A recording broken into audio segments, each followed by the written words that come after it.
நம்மை இரக்கத்தினாலும் கிருபையினாலும் கடாட்சிக்கிற தயவினாலும் சேர்த்துக் கொண்ட கர்த்தர் சொல்கிறார், அப்பா பிதாவே என்று கூப்பிடக்கூடிய புத்திர சுவிகாரம் உரிமையை உனக்கு தந்திருக்கிறேன், அப்பா என்று கூப்பிடு.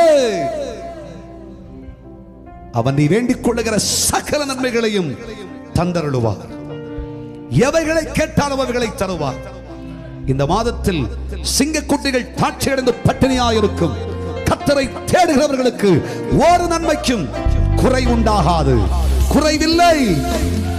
நன்மையின் வாசல்களை திறப்பா, கடன்களை மாற்றுவா, கஷ்டங்களை நீக்கி போடுவா, வறுமையை மாற்றுவா, இல்லாய்மையை மாற்றுவா. அவர் செழிப்பை நமக்கு தர வல்லவராயிருக்கிறார்.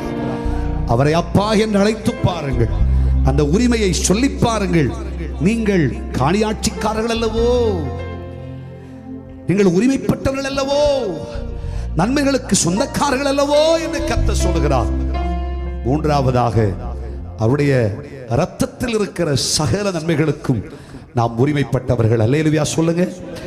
அவர் கடைசி சொட்டு ரத்தம் வரைக்கும் தேவனுடைய பிள்ளைகளாகி நமக்காக தான் சிந்தினார். அவரை விசுவாசிக்கிற மனுக்குலத்துக்காக தான் சிந்தினார். அந்த ரத்தத்தில் இருக்கிறது சகல ஆசீர்வாதங்கள், நன்மைகளும் அந்த ரத்தத்தில் இருக்கிறது. அந்த ரத்தம் நம்முடைய சிரசிலே விழும். இந்த நொடிப்பொழுதிலே நம்முடைய சிரசில் விழுந்து கொண்டிருக்கிறது. அவருடைய ரத்தம் சகல பாவங்களை நீக்கி நம்மை சுத்திகரிக்கும். அவருடைய ரத்தம் நம்மை சுகமாக்கும். அவருடைய ரத்தத்தினால் அற்புதங்கள் நடக்கும். அவருடைய ரத்தம் நிலைகாலில் தெளிக்கப்படும். சத்துருடைய கூடாரங்களில் பிரவேசிக்க மாட்டார். சங்கார தூதன் பிரவேசிப்பதில்லை. அவருடைய ரத்தம் நம்ம மேல் தெளிக்கப்படுகிறது. அவருடைய ரத்தமே நமக்கு மேலேயாயிருக்கும். அவருடைய ரத்தமே நமக்கு பாதுகாப்பாயிருக்கும். நம்முடைய தலைமுறைகளுக்கு இயேசுவின் ரத்தம் பாதுகாவலாயிருக்கும், மதிலாயிருக்கும். நமக்குரிய எல்லாம் இயேசுவின் ரத்தத்துக்குள் பாதுகாக்கப்பட்டிருக்கும்.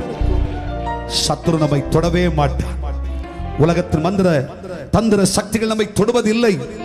உலகத்தின் மனுஷ ஆயுதங்கள் நம்மை தொடுவதில்லை. அவர் தன்னுடைய ரத்தத்துக்குள்ளே நம்மை வைத்துக் கொள்ளுவார். அவருடைய ரத்தத்தின் மேன்மைக்கு நீங்கள் உரிமைப்பட்டவர்கள் அல்லவோ? ஆமென் சொல்லலாமா? அவருடைய ரத்தத்தினாலே நிச்சயமாய் நமக்கு பரிபூர்ண ஆசீர்வாதம் உண்டு. விசுவாசிக்கிறீர்களா?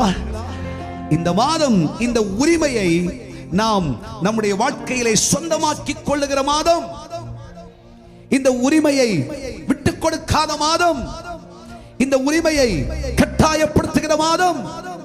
நீங்கள் காணியாட்சிக்காரர்கள் அல்லவோ, இந்த உரிமைக்கு சொந்தக்காரர்கள். விசுவாசிக்கிறீர்களா? இந்த மாதத்தில் அவ்வித நம்பிக்கையோடு நான் கர்த்தருடைய சமூகத்தில் துதியோடு புறப்படுகிறேன், என் பிரயாணத்தை துவங்குகிறேன் என்று சொல்ல முடியுமா?